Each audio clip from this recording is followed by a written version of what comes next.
Welcome to Senior Moment with Nurse Lynn on STRN Network, the future of Internet broadcasting today. This is Dr. Charles Campbell, man behind the screen, and this is Nurse Linda coming to you live and local from Chapin, South Carolina. Yes. And we're talking about caregiving. This the national, was it? National Family Caregiver Month is November.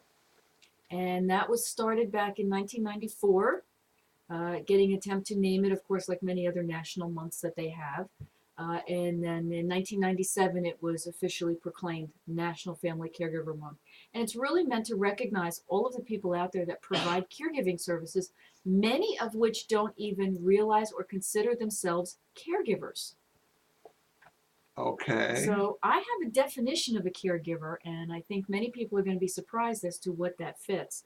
Caregiver is anyone who is providing another individual in some way that contributes to that individual's well-being, either physically, emotionally, or spiritually. So even if you are a church visitor and goes to visit the shut-ins at your church on once a month, once every 2 weeks, whatever the case may be, you are a caregiver for their spiritual needs. Uh-huh. That neighbor who goes shopping once a week for the friend because she can't get out, driving the car, has a husband she needs to take care of, you are a caregiver. You are providing physical care because you are providing food to that person. And a lot of people don't see it that way. And this is what happens with the caregivers in our society. There are over 65 million caregivers throughout the United States actively providing services. And in the next segment, we're going to talk about some of the statistics which are absolutely staggering regarding caregiving. But it comes on slowly, and people don't realize that they're providing care, how much care they're providing, because it kind of sneaks up on you. So you might do the lawn for your next door neighbor once a month, once every 2 weeks. Then you're doing the lawn, and now you're taking out his trash. And in the fall, you're raking the leaves and maybe bringing in the mail. And your time is being taken up more and more. Not that you mind it, not that that's an issue, but you don't realize how much time it's taking from you or your personal things as you gradually increase this. So that's what we want to do, is we want to celebrate the people who provide this type of care, acknowledge what they do, and how much money they save the person who needs the care. So that's the other piece of it, and that's some of the financial information we're going to talk about in the next segment. Is there going to be cake?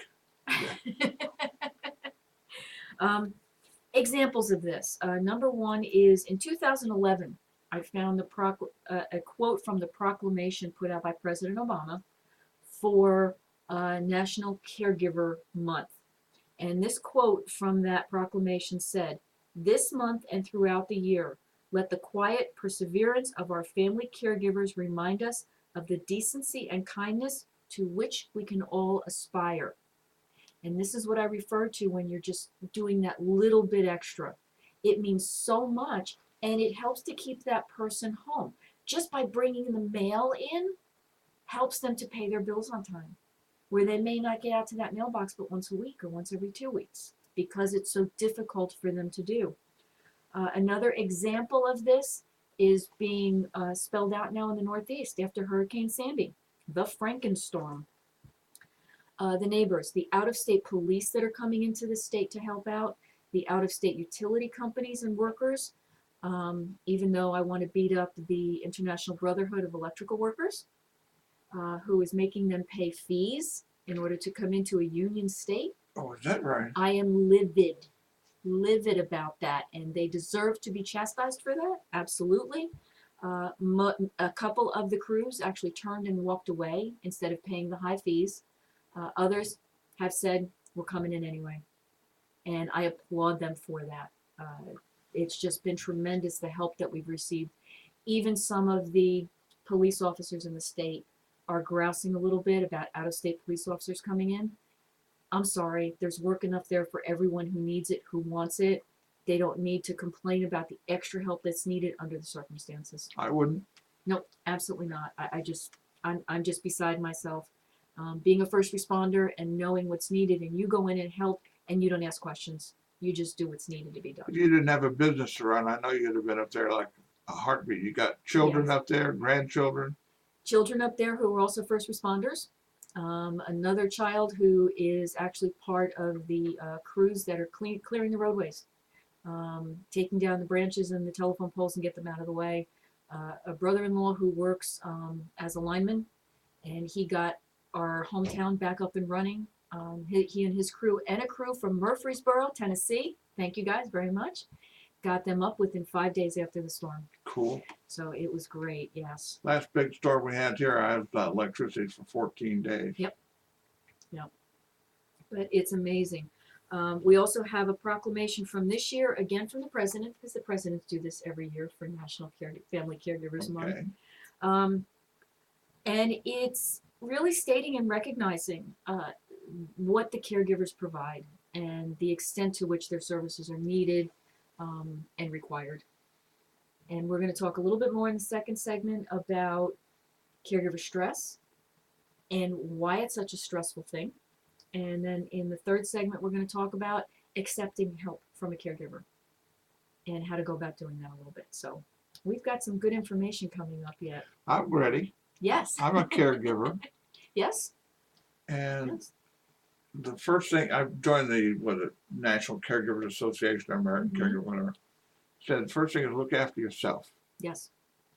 It's like on the airlines. They say when the little mask pops down, don't take time to put it on your kid or your loved one. Put it on yourself so you'll be conscious to take care of them. Yes.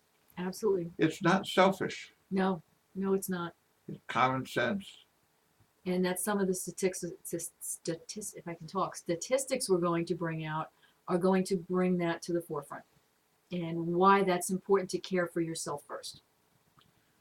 Statistics, damn statistics, and lies, as I recall.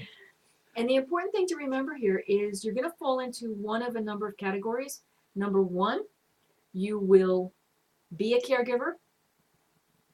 You will need caregiving services, or you will eventually need caregiving services, or you are receiving caregiving services. You're going to fall into one of those categories. I got that. Yes, absolutely. Cool. What are we going to be talking about in our next segment? All the numbers and the scary numbers as to how this affects caregivers, both financially, emotionally, physically, medically, mentally. So we're going to go through that. Okay, folks, you heard the lady. We're going to be talking about caregiving and statistics, and we'll be back after this.